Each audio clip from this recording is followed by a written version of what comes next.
Journalist TV news కి స్వాగతం. చట్టాన్ని న్యాయాన్ని కాపాడాల్సిన కొందరు అధికారులు పోస్టింగ్ల కోసం పాపాలు చేస్తూ అధికార పార్టీ ప్రాపకం కోసం బరువును బజారును పడిస్తున్నారు. ఉమ్మడి తెలుగు రాష్ట్రాల్లో కొందరు ఐఏఎస్, ఐపీఎస్ అధికారులు తమ పాపం గడుపుకునేందుకు గౌరవప్రదమైన చదువుల్ని దిగజారు చేస్తున్నారు. అధికార పార్టీ తాబేదారులుగా మారి పార్టీ కార్యకర్తల కన్నా అధ్వానంగా వ్యవహరిస్తున్నారు. ఎస్ఐ స్థాయి నుండి ఐపీఎస్ స్థాయి వరకు కొందరు అధికారులు సభ్య సమాజం తలదించుకునేలా ఊడిగం చేస్తున్నారు. అధికారం ఉన్నన్ని రోజులు ఇంటి మనుషుల్లా, వంటింటి కుందెల్లా కన్నా అధ్వానంగా పనిచేస్తూ పరువును అంగట్లో అడ్డంగా అమ్మేస్తున్నారు. తమ విద్యుక్త ధర్మాన్ని వదిలి అధర్మంగా అధికార పార్టీ తొత్తులుగా మారడంతో కేసుల పాలవుతున్నారు. ప్రభుత్వం ఉన్న కాలంలో కాళ్ళు ఎగరేసుకుని తిరిగిన అధికారులు ఆ తర్వాత కటకటాల పాలవుతున్నారు. పోస్టింగ్ల కోసం పాకులాట, కులం కోసం కొత్త అవతారాలు ఎత్తి చదువుకున్న గౌరవాన్ని తెగ నమ్మేస్తున్నారు. ఊడిగం చేయకపోతే పోస్టింగ్లు రావనే ఆలోచనతో కొందరు ఐఏఎస్, ఐపీఎస్ అధికారులు అటెండర్ల స్థాయి కన్నా మరింత దిగజారి వంగి వంగి దండాలు పెడుతున్నారు. విలువలను బలిచి అధికార పార్టీ కాలులో చెప్పులుగా మారుతున్న మైనంపై journalist TV CEO Mareddy Nagender Reddy విశ్లేషణ. ప్రజలకు భద్రత కల్పిస్తూ చట్టాన్ని గౌరవించాల్సిన కొంతమంది పోలీసు అధికారులు అధికార పార్టీ నేతలకు, అధికార పార్టీకి ఊడిగం చేసినట్టుగా ఆరోపణలు వినిపిస్తున్నాయి. గతంలో ఎన్నడూ లేని విధంగా గత 5 ఏళ్ల నుంచి చూసుకుంటే మాత్రం కేవలం పోస్టింగ్ల కోసం అధికార పార్టీ నేతలను ప్రాధాయపడుతున్నట్టుగా స్పష్టమవుతుంది. అటు ఆంధ్రప్రదేశ్ రాష్ట్రాలు కావచ్చు, ఇది తెలంగాణ రాష్ట్రాలు కావచ్చు, కేవలం పోలీసు అధికారులు అధికార పార్టీకి ఊడిగం చేసేందుకే తమ వంతు ప్రయత్నం చేస్తారు. సర్వీసు నియమ నిబంధనలు గాలికి వదిలేసి అధికార పార్టీ నేతల సేవలో పునీతులవుతూ మంచి పోస్టింగ్లు పడుతున్నారనేది ప్రధానమైన ఆరోపణ. వాస్తవంగా పోలీస్ శాఖ అంటేనే దేశంలోనే, రాష్ట్రంలోనే ఒక ప్రత్యేకత సంతరించుకున్న ఒక ఇండిపెండెంట్ సర్వీస్. చట్టాన్ని గౌరవిస్తూ ప్రజలకు న్యాయం చేసే విధంగా అడుగులు వేయాల్సిన పోలీస్ శాఖ కాస్త పోస్టింగ్ల కోసం అడ్డదారి తొక్కుతున్నారు. ఏదైతే ఆంధ్రప్రదేశ్లో 3 ఐపీఎస్ అధికారుల తీరు కావచ్చు, లేదా తెలంగాణలో ఎస్ఐబి అధికారుల వ్యవహార శైలి కావచ్చు, ఇవన్నీ కూడా అధికార పార్టీ చుట్టూ వైఫై తరహాలో పోస్టింగ్ల కోసం తమ ప్రాపకం లేదా తమ పబ్బం గడుపునేందుకు కొంతమంది అధికారులు స్పెషల్గా అధికార పార్టీకి తొత్తులుగా వ్యవహరించి అబ్బాస్ పాలయ్యారు, కటకటాల పాలయ్యారు. ఈ నేపథ్యంలోనే ప్రభుత్వాలు మారిన తర్వాత అటు ఆంధ్రప్రదేశ్లో గతంలో వైసీపీ ప్రభుత్వం ఉన్న సమయంలో ఐపీఎస్ల వ్యవహార శైలి కావచ్చు, లేదా తెలంగాణలో బీఆర్ఎస్ ప్రభుత్వం ఉన్న సమయంలో పోలీస్ శాఖ ఏసీపీ స్థాయి కానీ, సిఐ స్థాయి నుంచి ఏసీపీ, డీసీపీ, ఐజీ స్థాయి వరకు ఉన్న వ్యవహారాలు కావచ్చు, ఇవన్నీ ప్రజలలో ఒక పోలీస్ శాఖ మీద ఉన్న ఒక గౌరవాన్ని తగ్గించే ప్రయత్నం చేశాయి.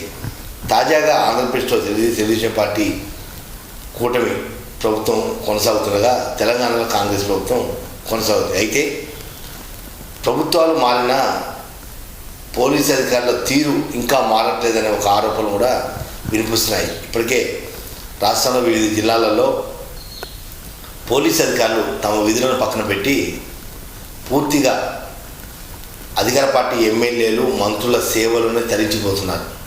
వాస్తవంగా ఏదైనా అధికార పార్టీ నేతలు ఒక పిటిషన్ విషయంలో కావచ్చు, లేదా కొంతమంది వ్యక్తుల విషయంలో చెప్పినా మధ్య మార్గంగా న్యాయం, చట్టం దానికి లోబడి వ్యవహరించాల్సిన కొంతమంది పోలీసు అధికారులు ఏకపక్షంగా లేని కేసుని సృష్టించి ఉన్న కేసుని దాచిపెట్టే ప్రయత్నం చేయడం కూడా ప్రస్తుతానికి ఉమ్మడి తెలుగు రాష్ట్రాల్లో చర్చకు దారితీస్తుంది. ఎందుకంటే 5 ఏళ్ల పాటే ఏ అధికార పార్టీ అయినా కొనసాగే అవకాశం ఉంది, ఏ రాజకీయ పార్టీ అయినా. కానీ ఒక పోలీసు అధికారి 33 సంవత్సరాల పాటు తన సర్వీస్ని కొనసాగించాల్సిన అవసరం ఉంది. అంటే మొత్తం సర్వీస్ మొత్తం మీద ఒక 7 గవర్నమెంట్లను చూసే అవకాశం ఉంది. ఒక గవర్నమెంట్ తోటే సర్వీస్ మొత్తం పూర్తి కాదు కాబట్టి ఆ దిశగా పోలీసు అధికారులు ఆలోచించాల్సిన అవసరం ఎంతైనా ఉంది. ఎందుకంటే రాష్ట్రంలో, దేశంలో ప్రజలు ప్రతి అడుగు వేయాలంటేనే పోలీసు భద్రత అనేది ప్రధానమైంది. ప్రతి అడుగు, ప్రతి సమస్య పోలీసుతో ముడిపడి ఉంది. అటు ల్యాండ్ ఇష్యూ కావచ్చు, డబ్బుల విషయం కావచ్చు, లేదా కుటుంబ వ్యవహారాలు కావచ్చు, లేదా గట్టి పంచాయతీ కావచ్చు, లేదా ఇంటి పంచాయతీ, ప్రతి పంచాయతీకి పోలీస్కి వ్యవస్థ ముడిపడి ఉంది.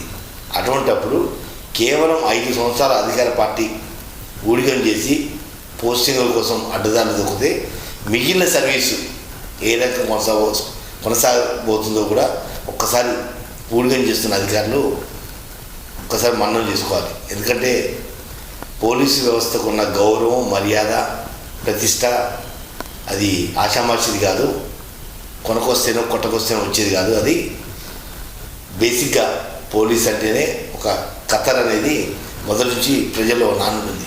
అటువంటి ప్రతిష్టని అప్రతిష్ట పాలు చేసే విధంగా కొందరు పోలీసు అధికారులు ఇప్పటికీ ఇంకా ఎమ్మెల్యేలకు, మంత్రులకు ఊడిగం చేస్తూనే అధికార పార్టీకి దాసం అవటం కూడా ప్రస్తుతానికి తెలుగు రాష్ట్రాలలో చర్చకు దారితీస్తుంది. ఇప్పటికైనా పోలీసు అధికారులు మీరు జాగ్రత్త. సర్వీసు 33 సంవత్సరాలు ఉంది, కానీ ఏదైతే అధికారంలో ఉన్న రాజకీయ పార్టీకి 5 సంవత్సరాల సర్వీసే. దాన్ని దృష్టిలో పెట్టుకొని ఒక పద్ధతిగా అవసరమైతే అధికార పార్టీ ఏమైనా చెప్తే దాన్ని కొంత మినిమైజ్ చేస్తూ సమస్యను జటిలం కాకుండా, తమ మీదికి రాకుండా మధ్య మార్గంగా కొంత మొగ్గు చూపొచ్చు. కానీ ఏకపక్షంగా వ్యవహరిస్తే భవిష్యత్తులో ఏదైతే ఆంధ్రప్రదేశ్లో ఐపీఎస్ అధికారులు కావచ్చు, తెలంగాణలో ఎస్ఐబి అధికారులు జైలు పాలయ్యారో అదే జైలు ఊచలు మళ్ళీ ఊడిగం చేస్తున్న పోలీసు అధికారులు లెక్కించాల్సిన సమయం వస్తుంది.